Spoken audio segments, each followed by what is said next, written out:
Hi, I'm Vinny Vergar, and today we're going to talk about the general moisture meter, which is a great tool that all of our staff are trained to use and that I encourage anyone who's doing their project themselves to pick up before starting the project. A moisture meter is designed to allow you to get a humidity reading of any wall or floor that you're intending to replace with new material. And it's important because a lot of products, whether it be ceramic or even waterproof floors, require certain humidity levels, and anything beyond that, the manufacturer won't back the warranty. So the first step is to get one of these devices, or to have the sales representative who's doing your measure for you take a reading when they're there.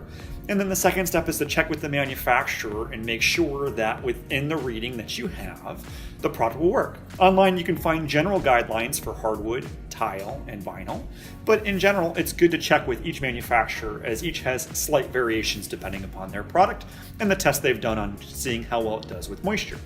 For example, I could take the wall, I can take the device and get a reading, and click hold, and it will tell me that this particular wall only has 1% moisture, so it would be great for tile.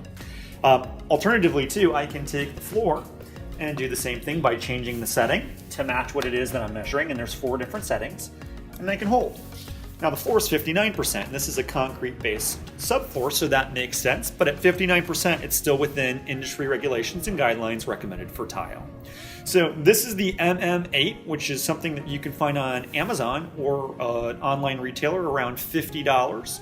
And it's a great investment if you're thinking of doing the project, because $50 towards something that's a high investment, making sure that it's going to last for you, is well worth it.